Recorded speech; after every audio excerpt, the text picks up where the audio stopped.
أعوذ بالله من الشيطان الرجيم. بسم الله الرحمن الرحيم. الحمد لله رب العالمين.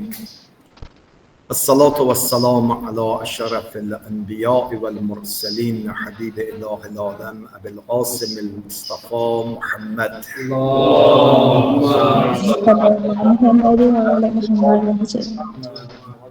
وعلى أهل بيته الطيبين الطاهرين سيما بقية الله في الأرضين واللعن الدائم على أعدائهم أجمعين من الآن إلى لقاء يوم الدين.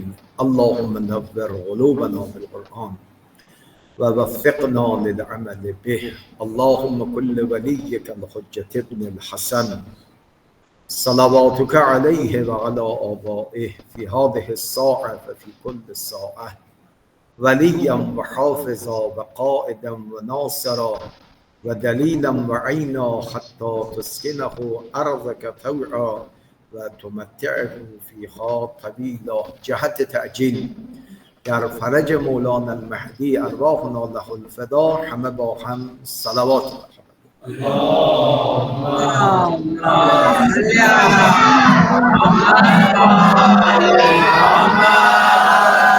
خدا را شکر عمری خدا مرحمت فرمود در خدمت شما اساتید و طلاب گرانقدر با موضوع محبوبان خدا در خدمت شما عزیزان باشد.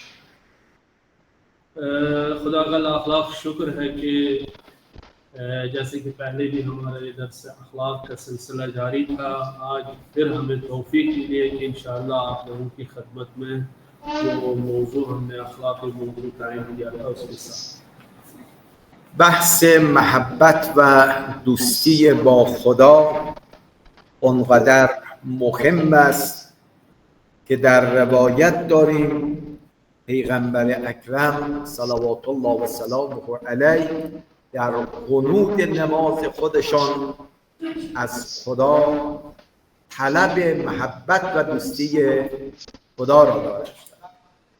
ये जो हमारा मौजू इस पे हमारी गुफ्तगू हो रही थी महबूबान खुदा, ये जगह फरमा रहे हैं कि इतनी इम्पोर्टेंट और मुहिम जो है वो बहस है ये कि पैगंबर अकरम सल्लल्लाहु अलैहि वसल्लम अपनी नमाज कुनूत में हमेशा ये दुआ फरमाते थे, खुदाया मुझे जो है वो आप अपने महबूबान से करा.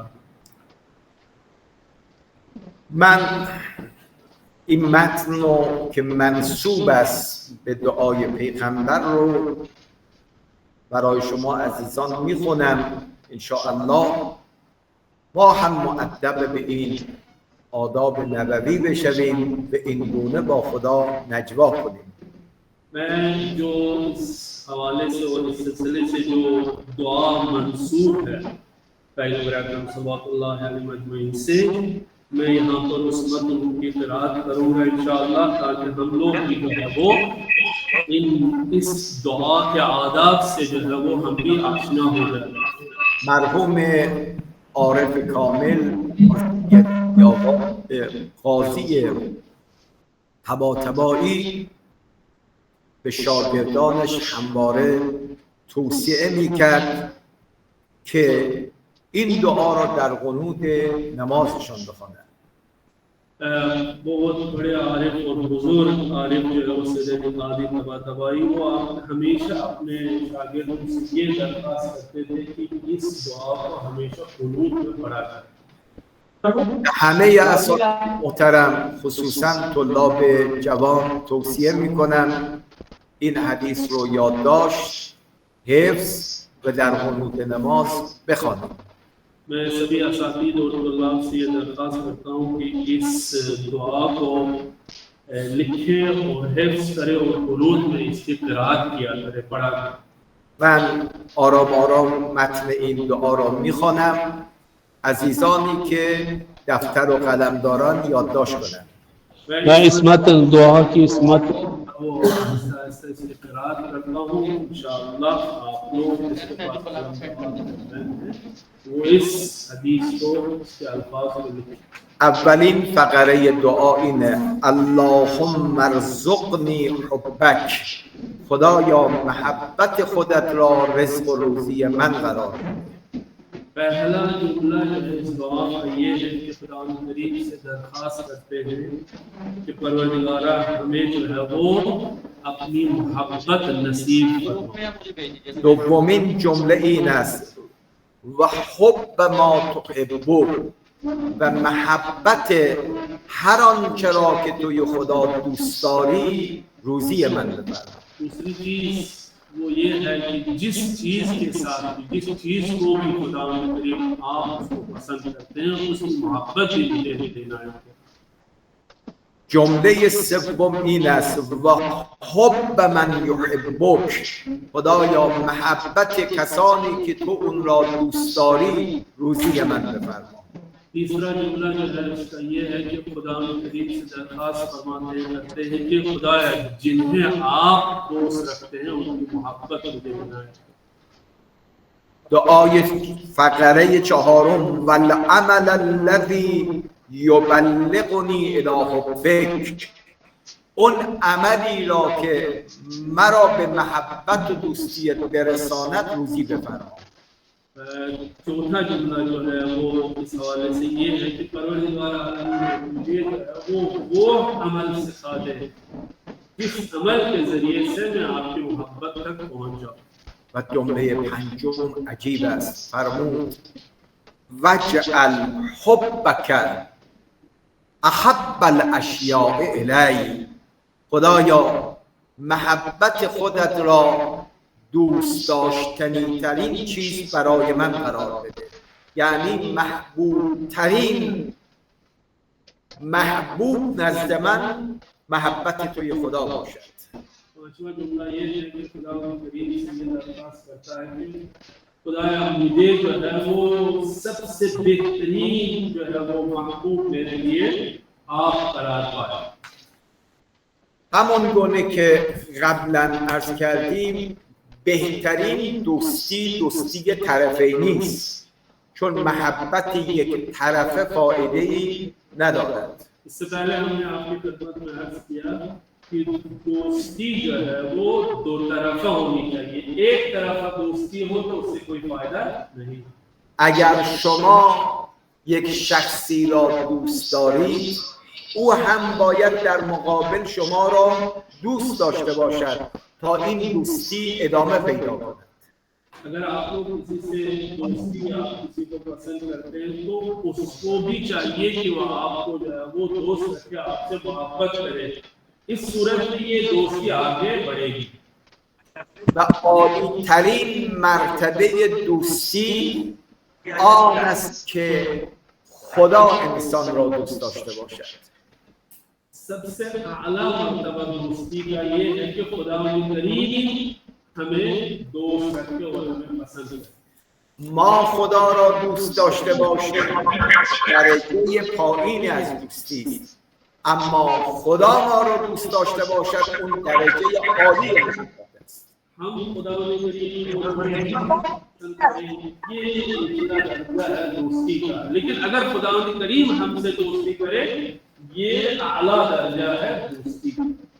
اگر ما خدای متعال چیزی از ما بخواهد ما بگوییم لبیک، ارزش دارد، اما ارزشمندتر به این است که ما چیزی از خدا بخواهیم خدا بگوید لبیک. इसकी कीमत अच्छी है इस जुमले की, अगर जो है वो हम खुदा करीम से कोई चीज चाहे खुदा करीम से मांगे, लेकिन बेहतर इससे ज्यादा वो है कि खुदा करीम हमसे कोई चीज मांगे। اگر عبد مولا را دوست داشته باشد مهمه، اما مهمتر این است که مولا عبد را دوست داشته باشد. अगर बंदे अपने परवरदिगार आका से दोस्ती करें वो अच्छी चीज है, लेकिन बेहतरीन दोस्ती ये है कि मौला अपने आप से दोस्ती करे। اگر پدر و مادر از فرزند چیزی بخواهند فرزند بگوید چشم، ارزشمند است، اما اگر فرزند چیزی بخواهد پدر و مولا بگوید و مادر بگوید چشم، ارزشمندتر است. अगर बच्चा इंसान का माँ बाप से जो है वो कोई चीज चाहे कि अच्छी चीज है, लेकिन अगर माँ बाप जो है वो बच्चे से कोई चीज चाहे तो वो बेहतरीन दर्जा है. در حادثه کربلا یک جا سربازی به نام ابوالفضل به مولایش حسین میگوید حسین جان تو را دوست دارم، به این دست من فدای تو قطع شده است. اما در مقابل ارباب و مولایش حسین به عباس خطاب میکند قم به نفسی اند، عباس جان من حسین به فدای تو. این خیلی ارزشش بالاتر است. کربلا کے میدان میں جب ہم نے سنا سوال سے خراب ہے تو حضرت عباس علیہ السلام وہ اپنے مولا اپنے آقا حسین علیہ السلام سے عرض کرتے ہوئے نظر آئے میں آپ کو بہت ہی پسند کرتا ہوں، یہ اچھی چیز ہے. لیکن حسین کا عباس کے حوالے سے ان کو جو ہے ان جملات کا دہرانا کہ عباس میرا جان پہ فدا ہو، میں آپ سے دوستی کرتا ہوں، یہ بہت بڑا ہے. اگر یک کوچکی به بزرگ بگوید من تو را دوست دارم، مثلا ما به امام زمان ارواحنا له الفدا بگیم مهدی جان تو را دوست داریم، اما اگر در مقابل امام زمان رو کند به ما و بگوید من شما را خیلی دوست دارم، بین این دو جمله خیلی تفاوت است. اگر ہم امام زمانہ صلی اللہ علیہ وسلم کے حوالے سے ہم ان سے یہ کہیں کہ ہم اے امام آپ کو بہت پسند کرتے ہیں، دوست کرتے ہیں، یہ اچھی چیز ہے. لیکن اگر برعکس امام زمانہ صلی اللہ علیہ وسلم ہم سے کہیں کہ میں آپ سے دوستی کرتا ہوں، آپ کو پسند کرتا ہوں، یہ بہت خب بحث در این بود که چه کنیم؟ خدا اعلان کند بنده‌ام تو را دوست دارم. سوال یہ ہے کہ بحث اسی سلسلے سے آگے بڑھتی ہے، یہ کیا کرے کہ خدا یہ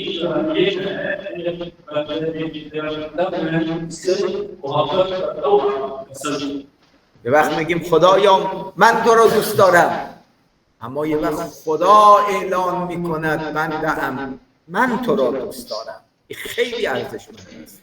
ایک وقت خدا جو ہے وہ قرآن کریم سے اعلان کرتا ہے کہ پروردگار میرا ہم سے محبت کرتا ہے، یہ چیز ہے. لیکن جب خدا نے کریم اپنے بندے سے کہتے ہیں خدا میں آپ کو بہت پسند کرتا ہوں، دوست کرتا ہوں، یہ بڑی چیز ہے. در حدیث قدسی داریم که خدا از برخی از بندگان گله می کند که بنده‌ام چرا من مریض بودم به ملاقات من نیامدی.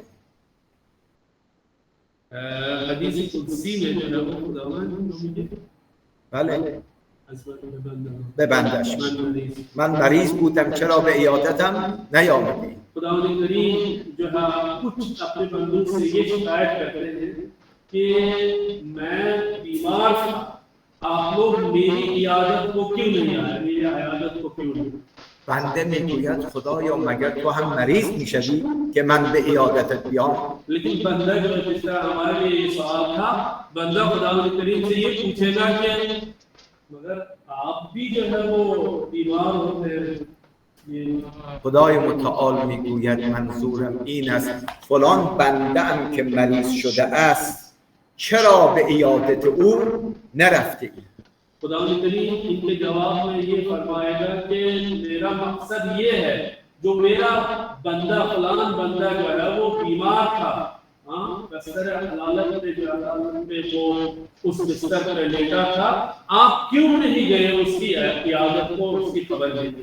پس گاهی انسان در وادی محبت به جایی میرسد که محبت به او محبت به خداست.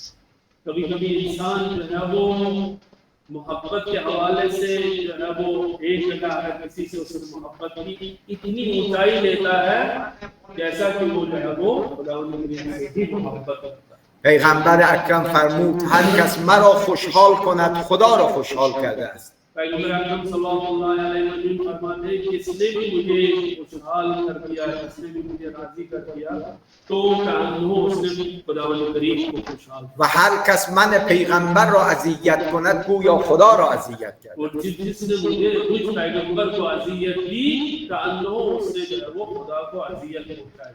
خدای متعال هم این گفته پیغمبر را در قرآن تایید کرده است. परवरदिगार आलम ने भी इस जुमले पैगंबर के जुमले की तारीफ फरमाई है कुरान में. فرمود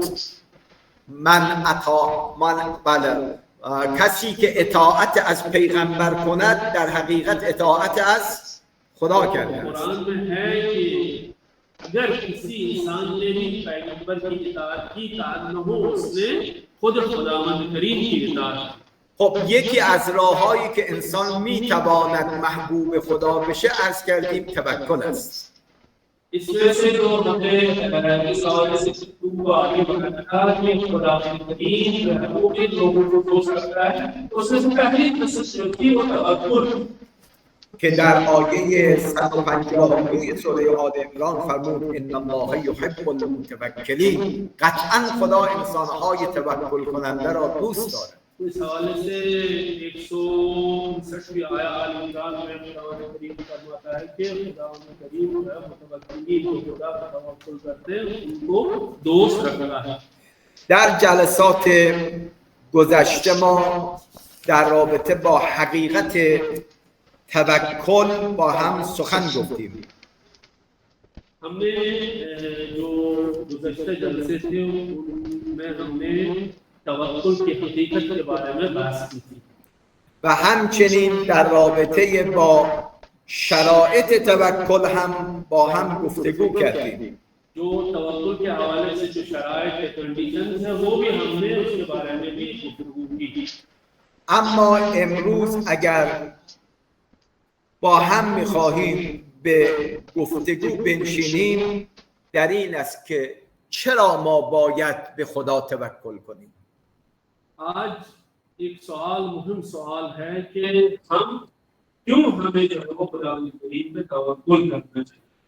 به این بحث امروز خوب دقت کنید که برمیگردد به توحید عملی. چرا ما در زندگی تو همه مراحل باید به خدا توکل کنیم؟ सवाल ये है कि हम जो है वो क्यों जिंदगी के हर शोबे में खुदावंद करीम के ऊपर जो है वो उन पर तवक्कुल करें. ये कहाँ इसका टच कहाँ पे है, इसका लिंक कहाँ पे है? ये तौहीद अमली यानी अमलन हम जो है प्रैक्टिकल जो है वो हम मुवाहिद बन जाए. در روایت داریم بند کفش خود را می‌خواهید ببندید توکل بر خدا کنید. अगर रिवायत में है अगर आप जूते के तस्मे को बांधना चाहते हैं तब भी आपको खुदावंद करीम पे तवक्कुल करना चाहिए. یعنی در ریز و درشت کارهایمون باید توکل بر خدا کنیم. यानी हर छोटी बड़ी चीज में हमें खुदावंद करीम के ऊपर तवक्कुल करना चाहिए. در شادی و ناراحتی توکل بر خدا کنیم. हर चीज शादी हो या नाराजगी हो हर चीज पे हमें जो है वो खुदावंद करीम पे तवक्कुल करना चाहिए. در حال گرفتاری و غیر گرفتاری باید توکل بر خدا کنیم. मुश्किलात और गैर मुश्किलात में भी परवरदिगार आलमीन पे तवक्कुल करना चाहिए. در یک جمله در همه حالات و در همه کارها باید توکل بر خدا کنیم. हर हालत में हमें जो है वो खुदावंद करीम पे तवक्कुल करना चाहिए. همه حالات به این است که یه عده در ناخوشی، در مریضی، در گرفتاری متوجه خدا می شوند، اما در حال خوشی و در حالی که گرفتاری ندارند از خدا غافل می شوند. اما آیات می گوید در همه حالات باید توکل بر خدا بکنیم.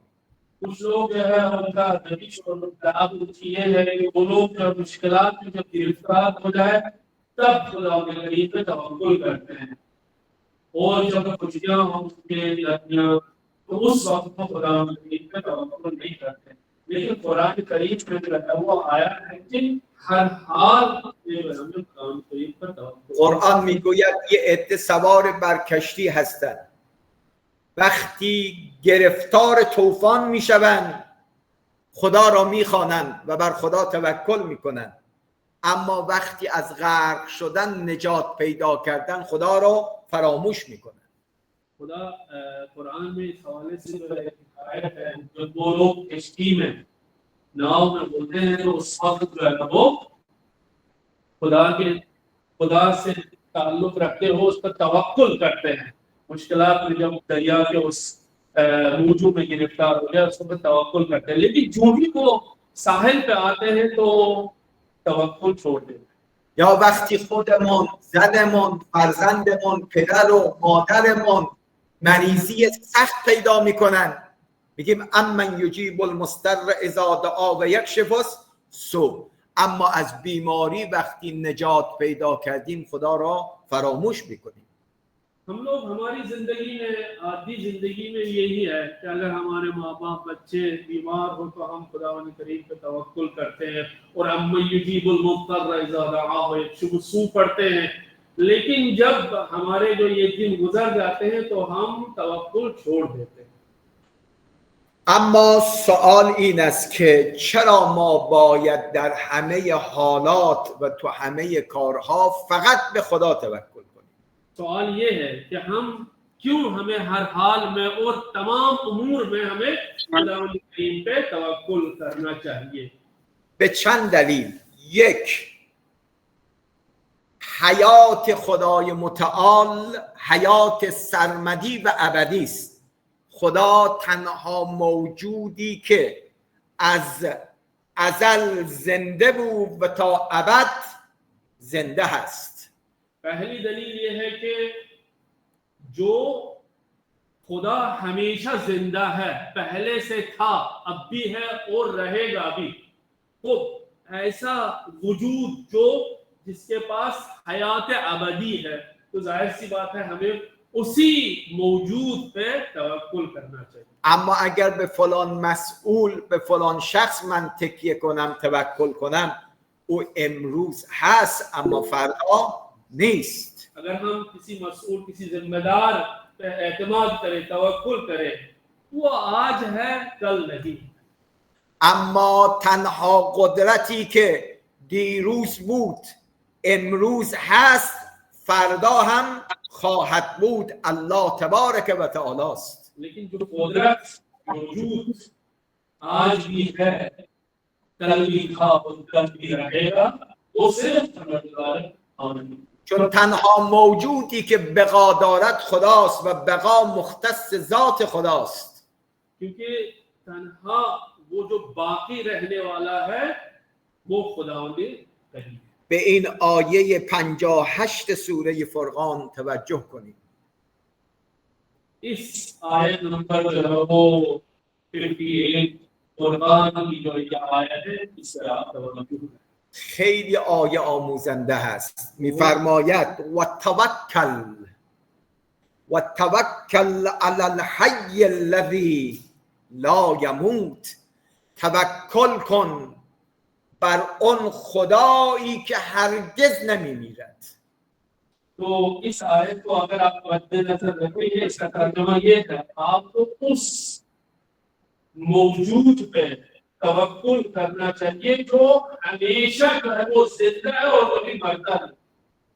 اما اگر به خلق خدا توکل کنیم او بنده خدا امروز هست ولی ساعت دیگر نخواهد بود. लेकिन अगर हम लोग जो है वो एक आम बंदे पे, एक आम इंसान पे तवक्कुल करें, मुमकिन है अभी वो हो लेकिन 1 घंटे के बाद ना हो। قرآن میفرماید و کل من علیها فان و یبقى وجه ربک ذوالجلال والاکرام. هر آنچه که در این عالم هستی هستند همه فناپذیرند، فقط ذات باری تعالی است که باقی میماند. तो कुरान की इस आयत के हवाले से ऐलान हो रहा है कि कुल्लु मन अलैहा फान, जो जो चीज इस दुनिया में वो खत्म होने वाली है, و یبقی وجه ربک ذو الجلال والاکرام. صرف جو ہے وہ خداوند کریم ہی باقی رہے. الان خیلی از ماها تو این جمع شاید پدر و مادر رو از دست داده باشیم. پس خدا میخواد بفهماند پدر و مادر رو دوست داشته باش، اما توکل بر پدر و مادر نکن. تو شاید ہم میں سے کچھ لوگوں کے ماں باپ اس دنیا سے جو ہے وہ چلے گئے ہوں گے. ہاں صحیح ہے کہ ہمیں جو ہے ان کو ان کے ساتھ دوستی ان کے ساتھ محبت کرنی چاہیے، لیکن ہمیں ان پہ توکل نہیں کرنا. به پدر و مادرم میگوید اگر پسر تنومندی هم داشت او رو دوست داشته باش، اما توکل بر فرزند نکن. چه پدر مادرهایی که هستن اما فرزندانشون از دنیا رفتن. تو ماں باپ سے بھی یہی حکم ہے کہ اگر وہ اپنے جوان فرزند سے جو ہے وہ محبت کرتے ہیں تو ان سے یہ کہا گیا ہے کہ اس فرزند پہ آپ توکل نہ کریں. پس سوال کنیم از خدایا پس به کی توکل و تکیه کنم؟ میفرماید بر من خدا توکل کن که در گذشته بودم، الانم هستم، تا ابد خواهم بود. اب اگر ہم سوال کریں اے پروردگار عالمین اب ہمیں کس پہ توکل کرنا چاہیے، کس پہ اعتماد کرنا چاہیے، تو جواب یہی ہوگا کہ مجھ خدا پہ اعتماد کرے اور توکل کرے، چونکہ میں تھا اور رہوں گا. پس این آیه را به خاطر بسپاریم. و توکل علی الحی الذی لا یموت. تو اس آیت کو ہمیشہ یاد رکھنا چاہیے. وتوکل علی الحی الذی لا یموت. اس خدا پہ اعتماد کرنا چاہیے، توکل کرنا چاہیے جو کبھی بھی مرتا نہیں. پس سوال اول که کردیم چرا باید به خدا توکل کنیم؟ پاسخ اول چون خدا همیشه هست. تو پہلے سوال کا جو ہے وہ یہی جواب ہے کیوں ہمیں خدا پہ توکل کرنا چاہیے. تو اس کا جواب یہ ہے چونکہ خداوند کریم ہمیشہ زندہ ہے. اما غیر از خدا همیشه نیستن. لیکن خدا کے سوا اور مخلوقات ہمیشہ نہیں. دومین جواب چرا به خدا توکل کنیم؟ چون خدا علمی فراوان و فراگیر دارد. دوسرا جواب کہ ہم کیوں خداوند پہ توکل کریں. ایک تو ہم نے کہا ہے اس کی حالات الگ ہے. دوسرا جواب یہ ہے کہ وہ علم مطلق رکھتا ہے. شما وقتی در کارهای عادی برای دادگاه میخواد وکیل بگیرید تلاش میکنید چه کسی را به عنوان وکیل انتخاب کنید. آج یعنی ہم اپنی عادی زندگی میں اگر کورٹ جانا اور کورٹ کے حوالے سے ہمیں کام پڑے ہم کس وکیل اور کیسے وکیل کو ہم انتخاب کریں. کسی را به عنوان وکیل انتخاب میگوییم که در مورد وکالت علم و آگاهی کامل داشته باشد. ظاہر سی بات ہے ہم ایسے وکیل کو انتخاب اور سلیکٹ کریں گے جس کو وکالت کے حوالے سے جس کے پاس بہت سارا علم ہو.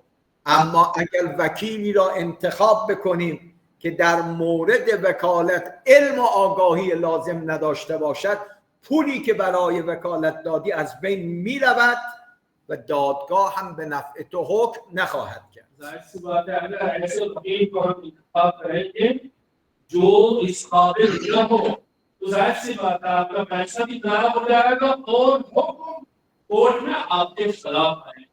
اما اگر وکیلی که در مورد وکالت علم و آگاهی درست دارد از حق تو دفاع می کند و حقت را برایت اخذ می کند.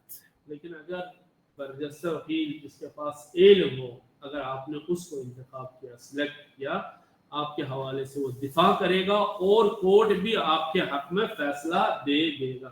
اما وکیل‌های دنیا علمشون محدود است. لیکن ایک بات ظاہر ہے یہاں پہ وہ یہ ہے کہ جو جتنے بھی دنیائی وکیل ہے وکالت کرتے ہیں ان کے پاس محدود علم ہے. یه عده میگن من وکیل میتوانم بشم فقط در امور خانواده، اما در امور مالی و اقتصادی من علم لازم ندارم. بہت سارے وکیل جو ہے وہ فیملی میٹرز میں وہ کہتے ہیں کہ ہمیں مہارت ہے लेकिन इकोनॉमिक मसाइल में जो है वो माली मसाइल और इक्तिसादी मसाइल वो कहते हैं कि हमारे पास इस हवाले से इल्म नहीं है, हम मकानत नहीं। آن کسی که علم وکالت در امور اقتصادی خوانده در امور خانوادگی وکالت رو قبول نمی کند، چون میگوید من علم و دانش ندارم. जो वकील जो है वो फैमिली बिजनेस में जो है वो बहुत बर्जस्ता है के एतबार से, वो ये कहता है कि मैं इक्तिसादी और इकोनॉमिक्स वगैरह जो मसाइल है मैं उनमें आप नहीं कर सकता हूँ, क्योंकि मेरे पास इस हवाले से इल्म नहीं। گاهی اوقات وکالت نه خانوادگی نه اقتصادی است، بلکه امور اجتماعی و سیاسی هست. باید وکیلی که در علم اجتماع و سیاست بلده وکیل بگیریم. कभी-कभी जो है वो न फैमिली मैटर्स में वकील चाहिए हमें, और न हमें इक्तिसाद और इकोनॉमिक्स में वकील चाहिए। हमारा मैटर जो है वो सोशल है, इज्तिमाई है और सियासी है, हमें इस हवाले से वकील चाहिए। گاهی اوقات وکالت یک امور بین المللی است. شخصی که دارای علوم بین المللی است باید او رو وکیل قرار بدهیم. कभी-कभी जो है वो मसाइल इंटरनेशनल मसाइल होते हैं तजावत के हवाले से, तो हमें उस वकील की तरफ रुजू करना चाहिए जो बैनुल-मिलली قوانین से वाकिफियत रखता हो।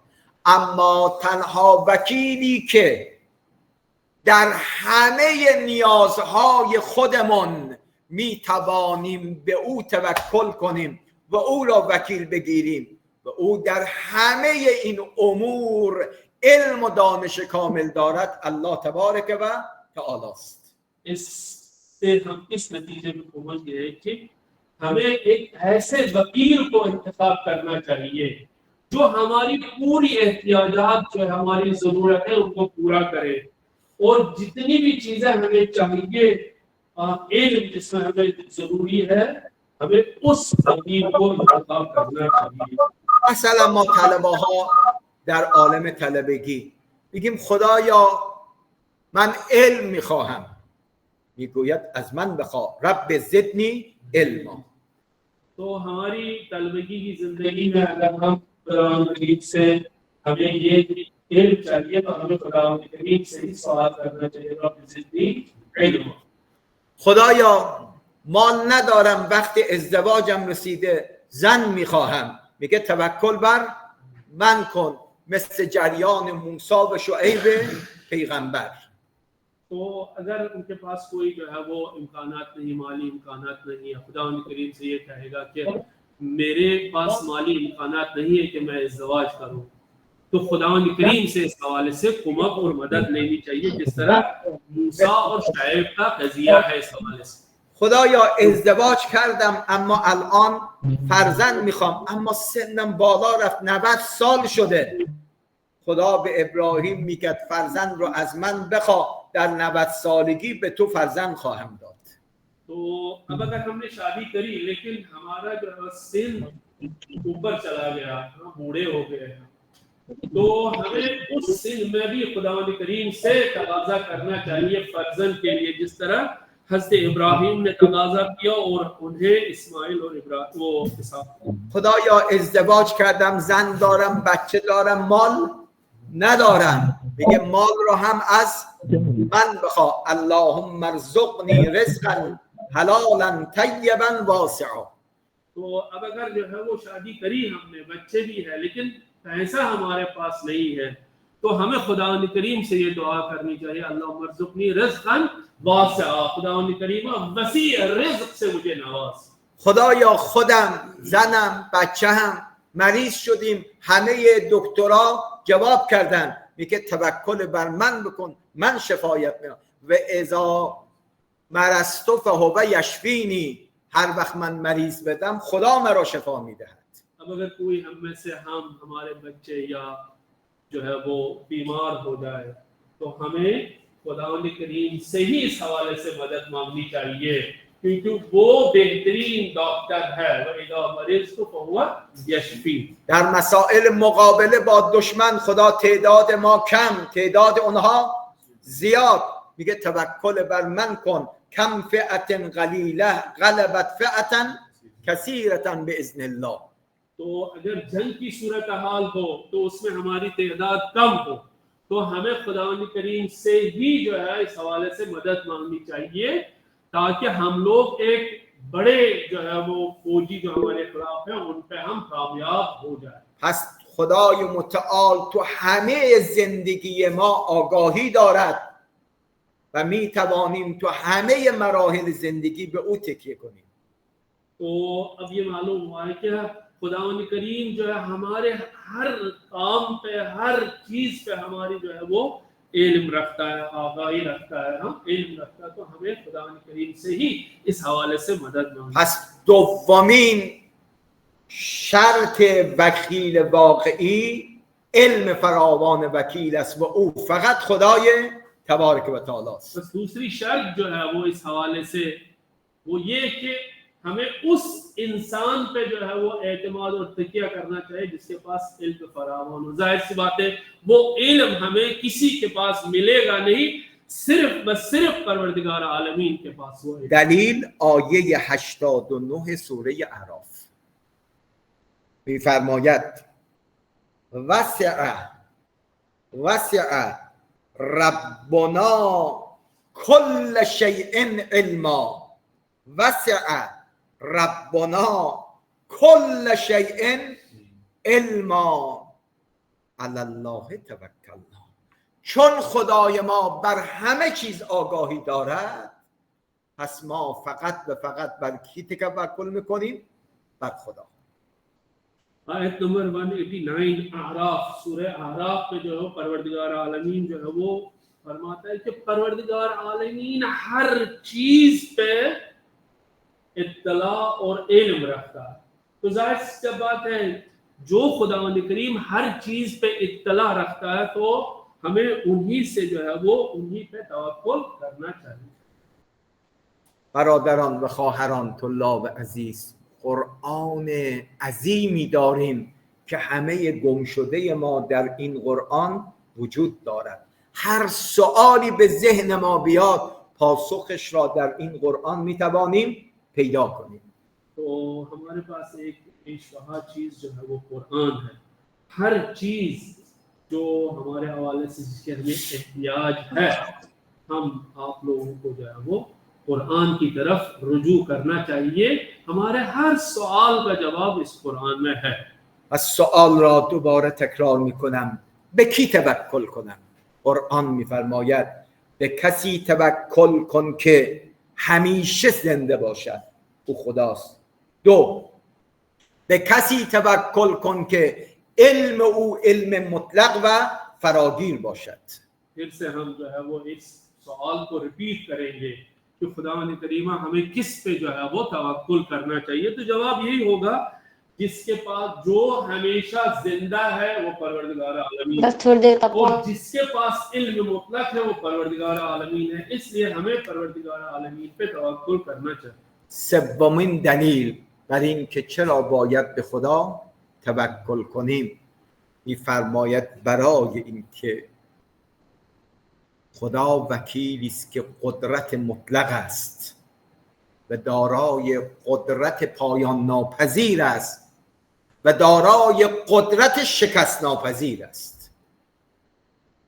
तो तीसरा सवाल जो है उसकी तीसरी दलील कि हमें क्यों खुदावंद करीम पे जो है वो तवक्कुल करना चाहिए. ठीक, तीसरा जवाब इसका ये है क्योंकि खुदावंद करीम जो है वो कादिर मुतलक है. जितनी भी कुदरत है वो परवरदिगार आलमीन के पास है और वो ऐसा कादिर है जो कभी भी शिकस्त नहीं खाता. الان برخی وکیل ها علم دارن اما قدرت دوای از موکل را ندارن. आजकल आप देख रहे हैं कुछ वकील उनके पास बहुत प्रोफेशनल है, उनके पास इल्म है, लेकिन जो है उनकी तवानाई इस बात पे नहीं है कि अपने मुवक्किल का जो है वो दिफा करे.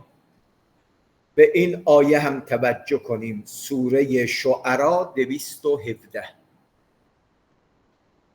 इस आय की तरफ सूरह शोरा की जो 217 आयत नंबर 17 पे हमें तवज्जो करनी चाहिए. می‌فرماید و توکل و توکل علی العزیز، و توکل علی العزیز، توکل بکن پیغمبرا بر اون خدایی که عزیز است، یعنی شکست ناپذیر است، نفوذ ناپذیر است، دارای توان و قدرت فراوان است. پیغمبر سے یہ جو ہے وہ تقاضا کیا جاتا ہے وتوکل علی العزیز، اس موجود پہ آپ توکل کریں جو شکست ناپذیر ہے. اما برخی وکلای دنیا یا ناتوان هستند، اصلا قدرت ندارند، یا توانشان و قدرتشان محدود و ناقص است.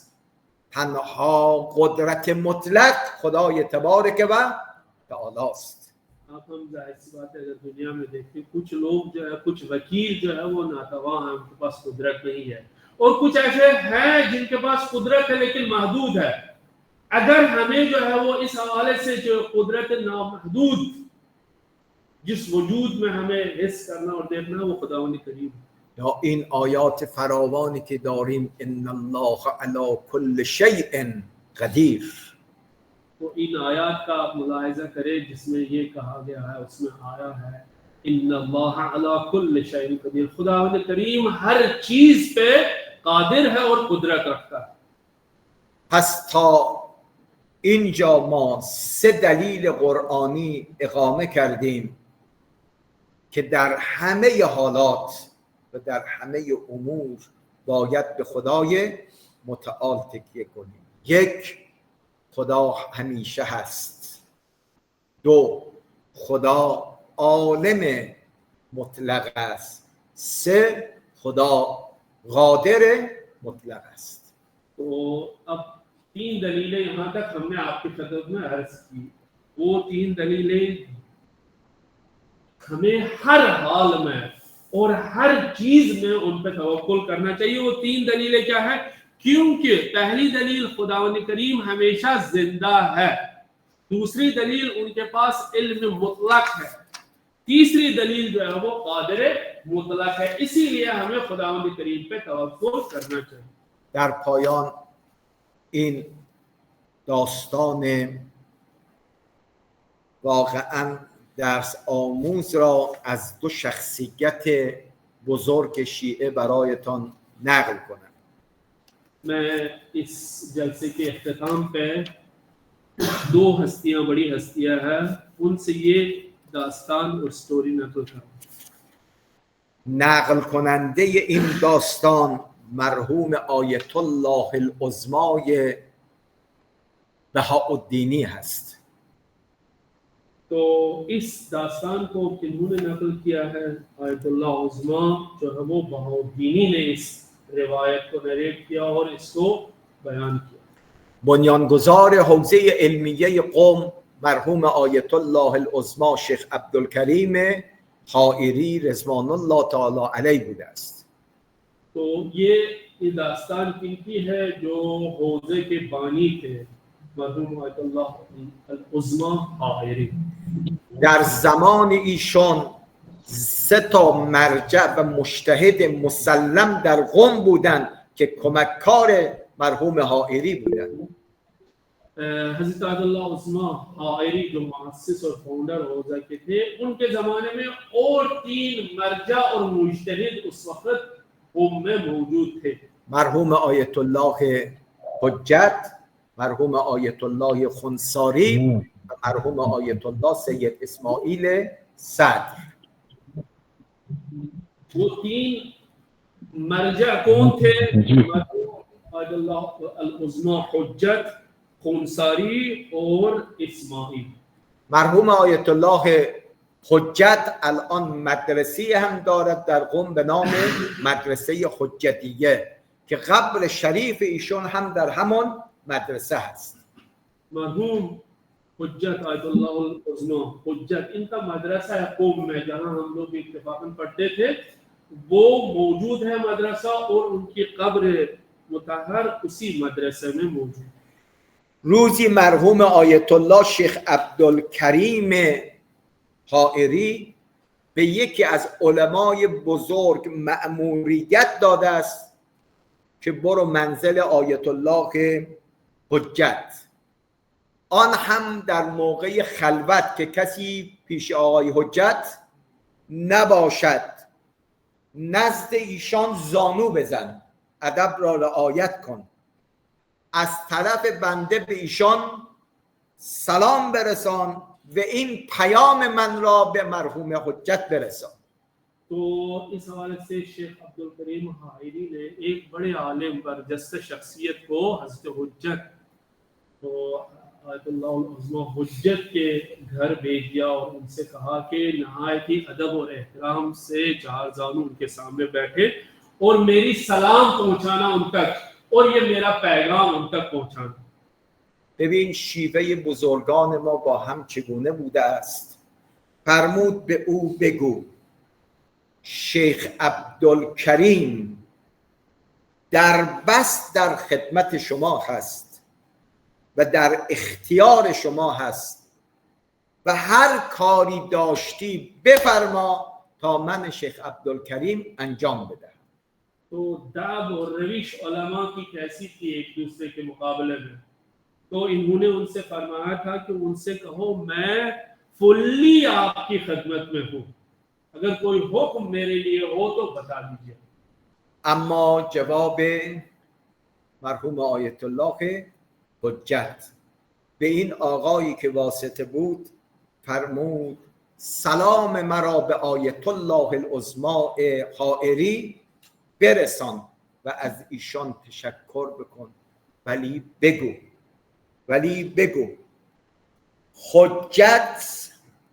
حجت به کریم خیلی احتیاج دارد ولی به عبدالکریم احتیاج ندارد. تو حضرت حجت آیت اللہ العظمہ انہوں نے جواب میں کیا کہا؟ جواب میں کہا انہوں نے کہ میری حاجت ہے لیکن رب کریم سے،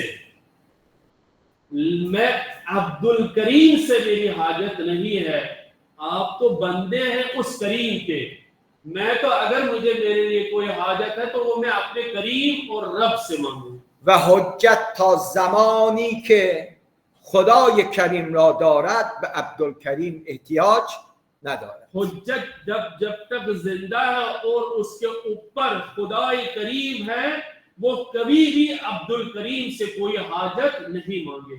یعنی بنده باید توکل بر خدای کریم کند، تکیه بر بنده نکند. یعنی اس کا مطلب یہ ہے کہ ہمیں ہمیشہ جو ہے وہ خدا پہ توکل کرنا چاہیے اور بندگان خدا پہ تکیہ اور توکل نہیں کرنا چاہیے.